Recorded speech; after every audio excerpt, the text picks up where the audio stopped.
ये हमारे सौभाग्य की बात है कि हमारे देश को 7 दशकों के बाद एक आदर्श प्रधानमंत्री और हमारे प्रदेश को एक बहुत ही तपस्वी मुख्यमंत्री मिले।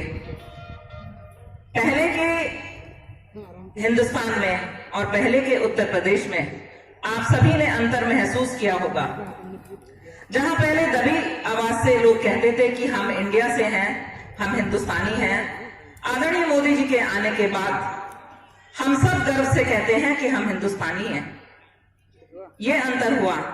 उत्तर प्रदेश और खास तौर से पश्चिमी उत्तर प्रदेश जहां हम बैठे हैं, एक समय में ये पूरे देश में ही नहीं पूरी दुनिया में मशहूर था कि ये क्राइम का अड्डा है। यहां लॉ एंड ऑर्डर नाम की कोई चीज ही नहीं है। हमारे व्यापारी यहां काम करना पसंद नहीं करते थे, कोई बड़े संस्थान बनाना पसंद नहीं करते थे, क्योंकि उन्हें गुंडे बदमाशों का डर रहता था। यह आदरणीय योगी जी की कृपा है कि आज पश्चिमी उत्तर प्रदेश में कानून व्यवस्था बहुत ही चुस्त दुरुस्त है और शांतिपूर्ण माहौल है। आज बहुत बड़े बड़े इंडस्ट्रियलिस्ट इस पश्चिमी उत्तर प्रदेश में अपने फैक्ट्री लगाने के लिए तैयार हैं, अपने संस्थान बनाने के लिए तैयार हैं। जो हमारे आराध्य होते हैं, देवी देवता, उनके प्रति रहती है। जब लोगों ने कहा कि खीर भवानी का मंदिर, मैंने कहा मैं जानता हूं खीर भवानी का मंदिर वही है। मैंने कहा पहले मैं वहां दर्शन करने चलूंगा, फिर मैं सार्वजनिक सभा को संबोधित करूंगा। और बहनों भाइयों, आपको जानकर खुशी होगी कि जो ही मैं दर्शन कर रहा, दर्शन समाप्त ही हुआ था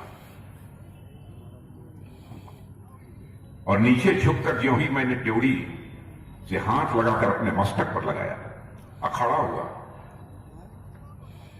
तब तक हमारे आर्मी चीफ का टेलीफोन मुझे प्राप्त हुआ कि भारतवर्ष का जो 17 वर्ष का एक नौजवान कुछ दिनों पहले भारत और चीन की सीमा को लांघकर चीन में प्रवेश कर गया था और वहां की पीपुल्स लिबरेशन आर्मी यानी वहां की सेना ने उसको अपने कब्जे में ले लिया था। आज हमारा वह नौजवान छूट गया है और वह भारत आ रहा है।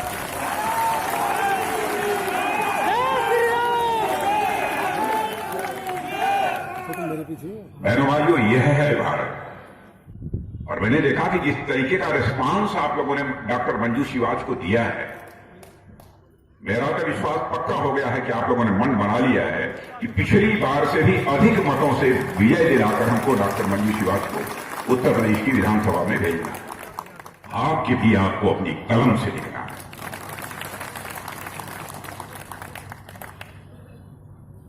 यह मैं अपील कर गया।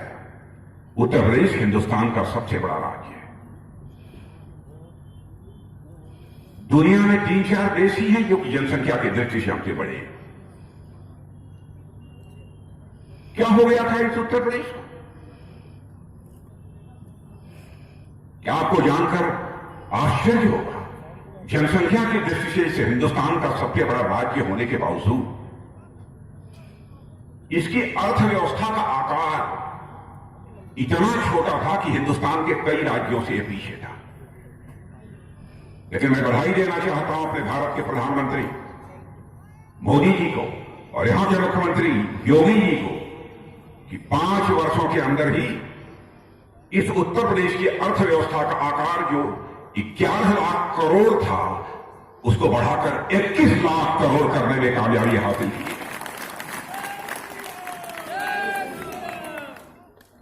ईज ऑफ डूइंग बिजनेस, आपने सुना होगा। ईज ऑफ डूइंग बिजनेस से कहते हैं भाई किसी राज्य में कोई बिजनेस करने जाओ, काम धाम करने जाओ, तो किस राज्य में ज्यादा सुविधा रहे। अधिकांश राज्यों में जाइए, तरह तरह की अड़चने होती हैं, भ्रष्टाचार, घुसखोरी, गुंडागर्दी। लेकिन हमारा यह Uttar Pradesh ease of doing business के मामले में आपको जानकर आश्चर्य होगा, जो पहले कभी 12वें और 12वें स्थान पर हुआ करता था, 5 वर्षों के अंदर हमारे मुख्यमंत्री ने लाकर उसको दूसरे स्थान पर खड़ा कर दिया है। भारत की प्रतिष्ठा अंतर्राष्ट्रीय जगत में बढ़ी है। बहनों भाइयों, पहले भारत अंतर्राष्ट्रीय मंचों पर कुछ बोलता था, उसे उतनी गंभीरता पूर्वक नहीं लिया जाता था। लेकिन आज यदि भारत अंतर्राष्ट्रीय मंचों पर भी बोलता है तो सारी दुनिया जान खड़े करके उसकी बातों को सुनती है। भारत की हैसियत सारी दुनिया में बनी। होते होते ऐसे हालात पैदा करेंगे कि इसे हिंदुस्तान में एक भी परिवार शेष नहीं बचेगा जिस परिवार के पास रहने के लिए पक्का मकान है। हालात बदल रहे हैं। मैं दावे के साथ कह सकता हूं मोदी नगर में भी बहुत सारे लोगों को पक्के मकान मिले हैं।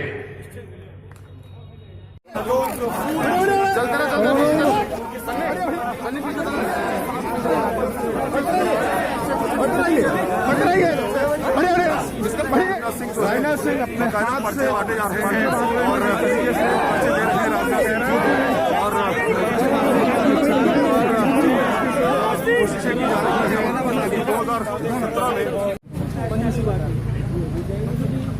आज जब आप मन से बोल रही थी तो खुद रक्षा मंत्री ने बोलते हुए ये कहा कि उन्होंने आपको आज पहली बार सुना है और आपसे बड़े प्रभावी में निकल।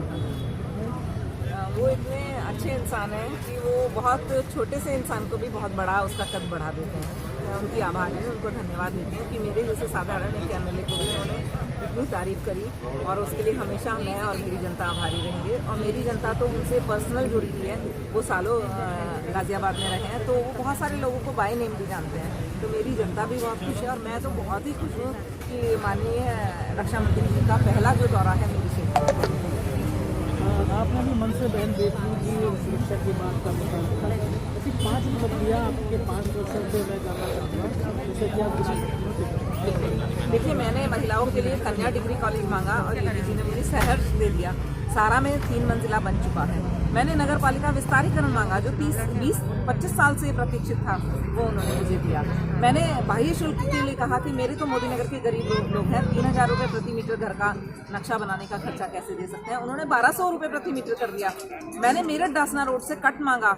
मैं अपने सांसद महोदय को आदरणीय गडकरी जी को दिल से धन्यवाद देती हूँ।